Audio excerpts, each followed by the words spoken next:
Section 1. You will hear a conversation between a travel agent and a woman who wants to go to Australia with her husband on holiday. First, you have some time to look at questions 1 to 3.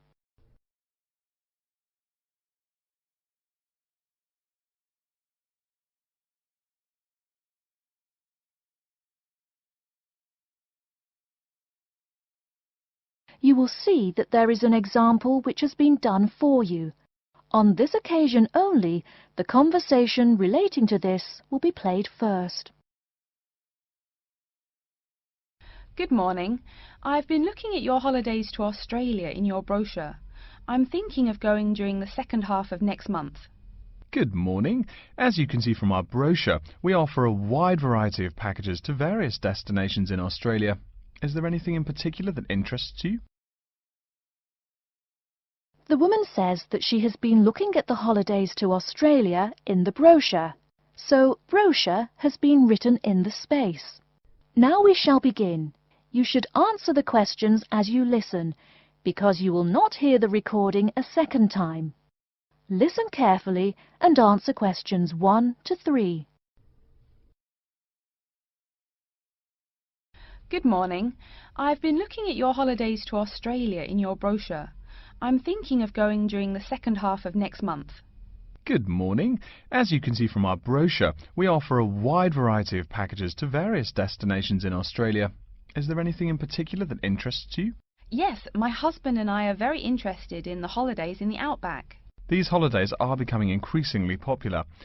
Would you like to arrange flights and accommodation with us, or just accommodation? Can you arrange flights from Sydney? Certainly.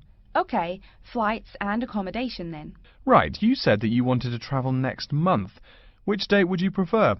I should point out that there are no daily flights available, so if you have a flexible itinerary, that's better. Well, we arrive in Sydney on the 15th of April, and we were thinking of travelling to the outback on the 18th of August. April. OK, there's only one flight from Sydney to Alice Springs on the 18th, so I'll book you on that. It leaves at 10 in the morning, which is quite convenient. Shall I book 2 seats for you? Yes, please. As for your stay in the outback, you can see from the brochure that we offer 3 packages: budget, standard and luxury. The budget package is about $500 Australian dollars, the standard package is about $700 and the luxury one is approximately $1,000, though it does depend on exactly what you would like regarding extras. Which one would you prefer? Well, we can't decide between the budget and standard options. Ah, well, actually, just looking at my computer here, on the date that you want to fly into Alice Springs, there is no standard accommodation available. It's fully booked, I'm afraid. That's okay. We think that the cheapest one should be fine for us. We don't mind roughing it for a few days, and we don't expect to be spending much time at our accommodations. We prefer the outdoors. Right, let's look at the room options. Before you hear the rest of the conversation, you have some time to look at questions 4 to 10.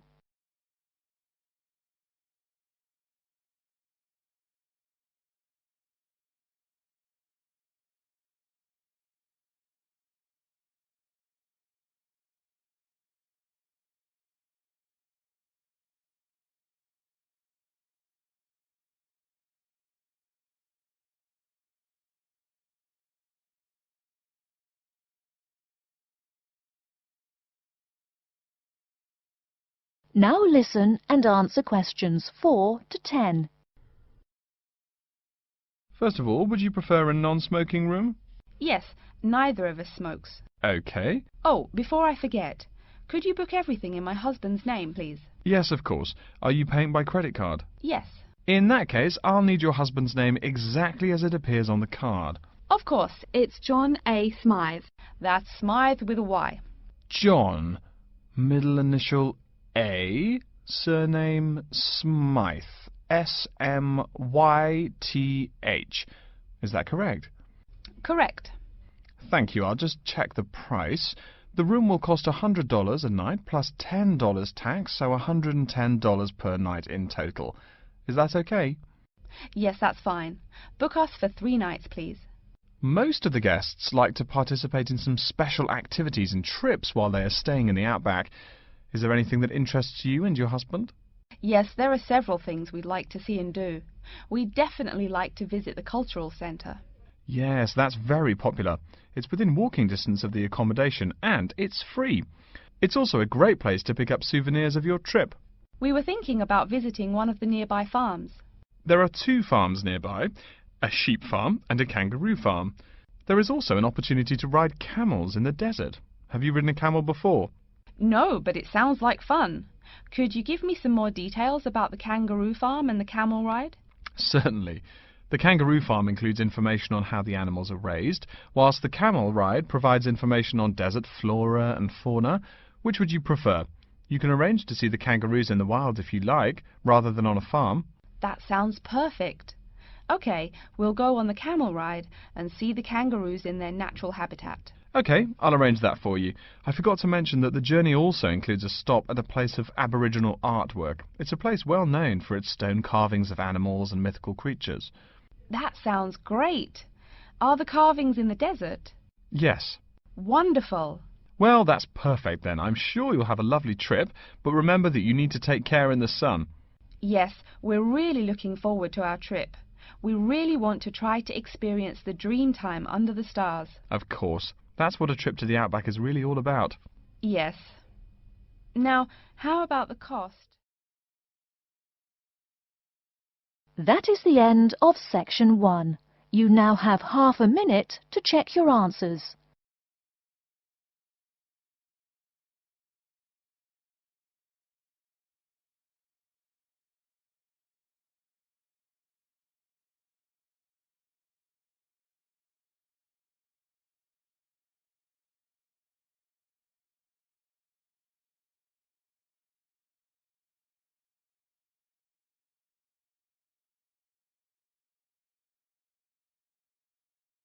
Now turn to section 2.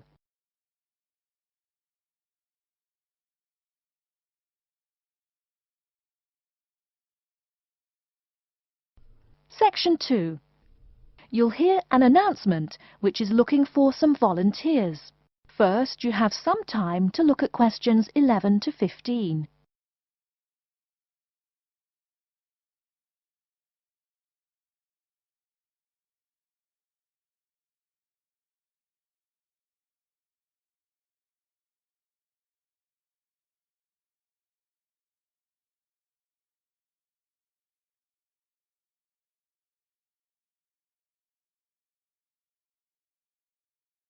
Now, listen carefully and answer questions 11 to 15. Continuing our broadcast of public service announcements, Worldwide Helpers announces upcoming vacancies for a number of volunteer worker positions. All applicants must meet the following requirements. First of all, applicants must be over 18 years of age. The company apologises, but there can be no exceptions to this rule. Second, persons interested in these positions may not have police records. Minor traffic offences like a parking ticket are, of course, no problem. But, and I quote, past and present drug users and sex offenders need not apply. The employer will, of course, check with the police to verify your clean record. In addition, applicants must supply references from past or present employers or teachers along with their recent CV. These references must testify as to the applicant's work habits and/or character. Remember, these are references from employers or teachers. A note from your dear old mum won't do. Worldwide Helpers assures me that they will contact these references to confirm they are genuine. Although all positions are volunteer, the employer will reimburse some of your expenses. For example, they will pay for transportation to and from the job site. Aside from that, the cost of phone calls is covered. Before you hear the rest of the talk, you have some time to look at questions 16 to 20.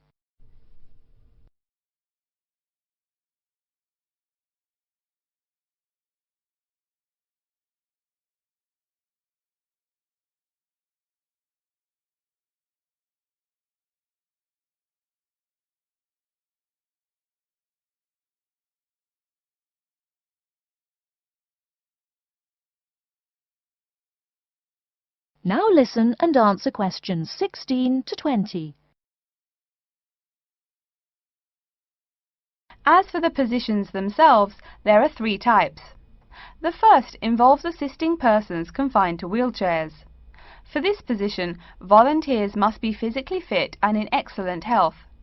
They must be able to lift at least 150 pounds. They should also have a current first aid certificate from the Red Cross. But the most important requirement is that the volunteer must have his own car. On Tuesday afternoons, the volunteers take their clients to various scenic spots around the city to experience and enjoy nature. If you don't drive, but you'd still like to get involved, the centre has a number of openings for people to read to the blind. Readers must, of course, read English clearly. Persons with no foreign accent are preferred. For these positions, you must be available on Monday mornings. Oh, wait, I see a note here. There is one opening for someone who can read Urdu. Apparently, there is a Pakistani blind person who'd like to hear his or her native language, but the other positions are all in English. And finally, there are a limited number of volunteers needed to care for disabled children. I'm sorry, but the information I've been given does not say how many children or what disabilities they have. In any case, you are needed to care for the children for 1 week in August. Apparently, this will be at the close of the summer holiday. I would guess this involves helping them with the routine chores of daily life. Again, volunteers for this position must know basic first aid, be in good health, and be able to lift up to 75 pounds. Okay, our next announcement is looking for someone to facilitate tiger breeding at the London Zoo. And get this, it's a strictly volunteer position. That means you don't get paid. Oh my God, I'm sorry ladies and gentlemen, but I just have to laugh. That is the end of section 2. You now have half a minute to check your answers.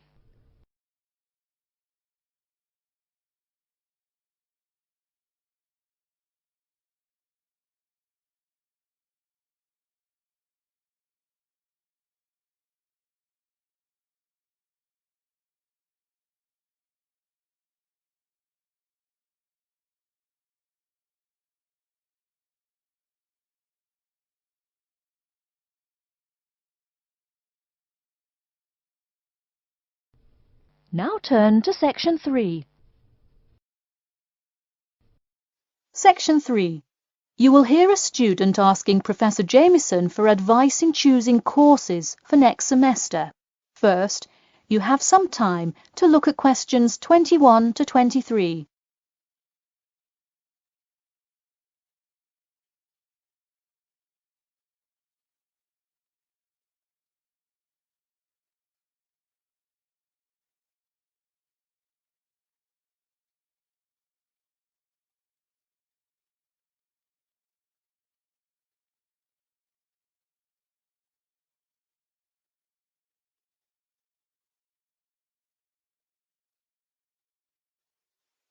Now, listen carefully and answer questions 21 to 23.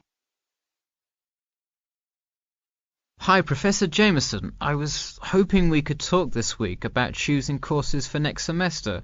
That sounds great. Any idea yet, or what you'd like to take? Well, I was hoping you could kind of tell me. There are so many to choose from.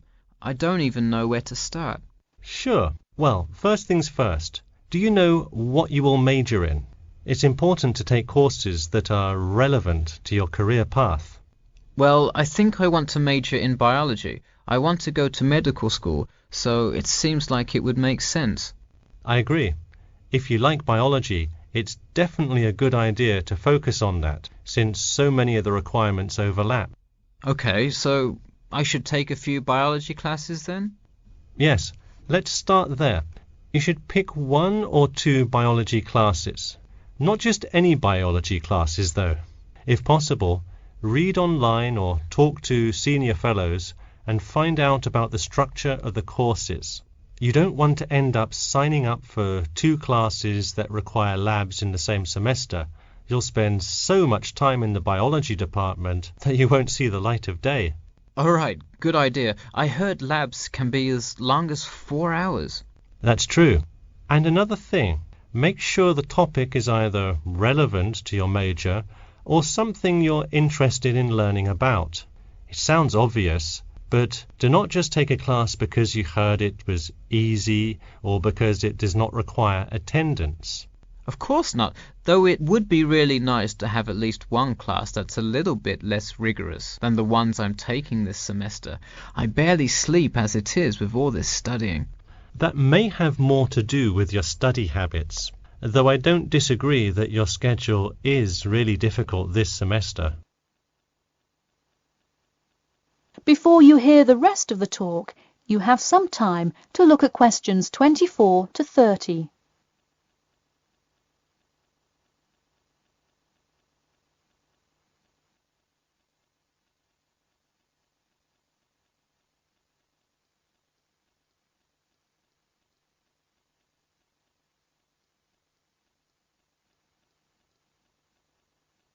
Now, listen carefully and answer questions 24 to 30. So, any idea which biology classes you may decide on for next semester? Well, I was thinking of taking human physiology. It sounds relevant and interesting. I think it is an interesting class, but I would recommend against it. You're already in human anatomy, which also covers physiology, so it would be repetitive and probably not the best use of your time. If I already know some of the stuff, I could take it to boost my GPA a little bit. You could maybe do that, except the professor that teaches it is famous for giving out the fewest A's of any professor. Oh well, never mind. Now, changing subjects. Have you decided yet on your research topic? Well, I actually decided I don't want to do a research paper. I'm going to do a dissertation instead. I think I will much more enjoy coming up with a thesis and finding all the details to support it. I see. Didn't you already do some of the research, though? What happened to that? Well, I started doing research, then the more data I collected, the more complicated things got. I realized I would have to take a lot more steps to randomize the sample, and then I realized I would need to control for more factors. I see. What kind of data collection did you do? I interviewed employees at the water treatment facility after Professor Dickinson recommended it. I understand. Well, the research paper could be much more outside work, but it may be worth it if that is what you're interested in. No, I am a lot happier just doing the dissertation. That's fine with me. Just remember, you need to finish your first draft and send it in soon. It's already the middle of February. Oh wow, it is, isn't it? I just have to finish it by the end of March, right? Yep, but don't forget, the date will really sneak up on you. Okay, I'll make sure to set reminders in my calendar. And who do I talk to about registering my dissertation? You should go to the department office and then talk to the secretary. I thought I needed to talk to the department head.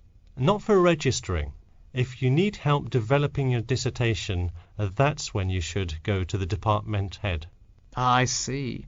And who would I see about getting access to the database of past research on my topic? That you can find in the computer lab, specifically in the office. You'll have to ask a lab technician to give you access. Okay, well, I'll go ahead and get started on that then. Thanks. That is the end of section 3. You now have half a minute to check your answers.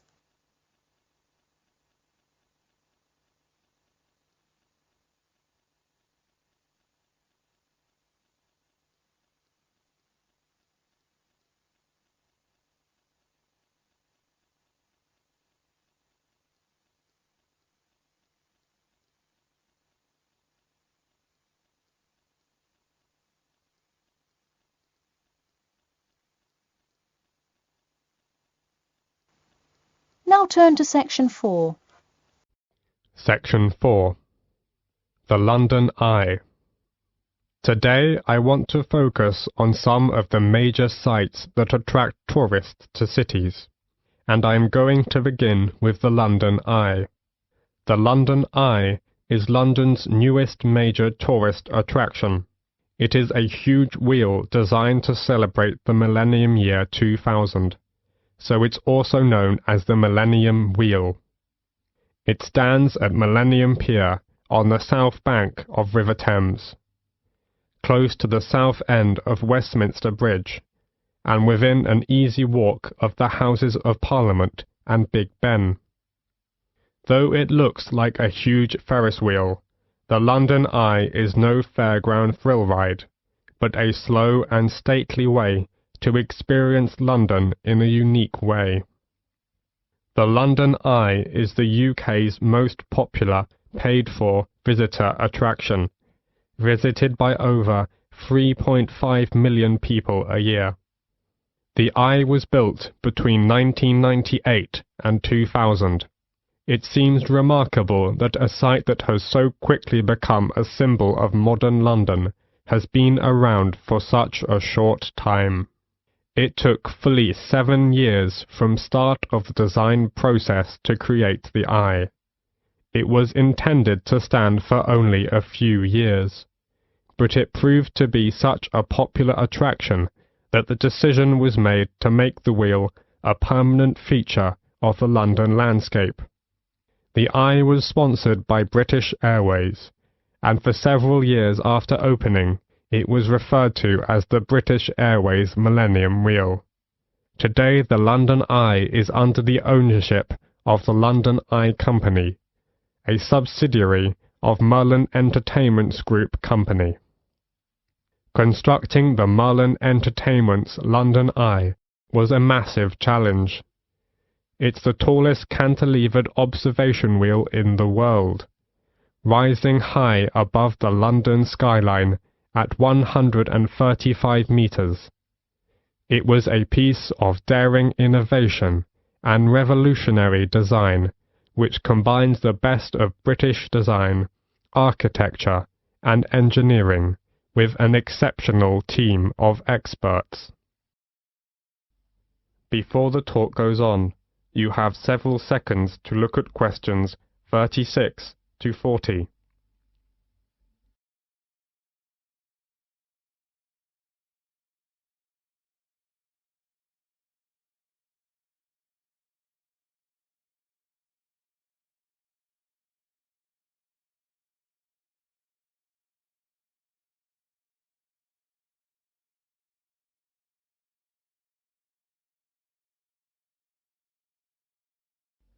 Now listen to the continued talk and answer questions 36 to 40 by completing the diagram. So, how is that great wheel held up? How did it get there? The starting point was, of course, the ground, and while parts of the wheel itself were still being constructed in various countries, tension piles were being driven into the ground beside the River Thames. This was the first step, and once these were securely in place, a base cap was installed over them as a kind of lock, with 2 giant plinths pointing up, onto which an A-frame was attached, like a giant letter. The wheel was supported on huge A-frame legs, made up of 2,200 tons of concrete on 44 concrete piles set 33 meters deep in the earth. All this took many months and incredible effort, but meant that the spindle could be installed, around which the great wheel would turn. The spindle itself was too large to cast as a single piece, so instead was produced in 8 smaller sections. Now the project really was in business, and the vast rim, with spokes like an outsized bicycle wheel, could be brought in. 64 spoke cables, which are similar to bicycle spokes, hold the rim tight to the central spindle, and the view was enhanced by the capsule design. Unlike traditional Ferris wheel designs that you might see at a local fairground, the passenger capsules were not suspended under the wheel. They were set within a circular mounting ring attached to the outside surface of the wheel. What this means in practice is that travellers within the capsule have a full 360-degree panoramic view, unhindered by spokes or wheel struts. And the last thing to be built is the first thing the visitor encounters, the boarding platform laid down underneath. The wheel does not usually stop to take on passengers. The rotation rate is slow enough to allow passengers to walk on and off the moving capsules at ground level. It is, however, stopped to allow disabled or elderly passengers time to embark and disembark safely. That is the end of section 4. Now you have half a minute to check your answers.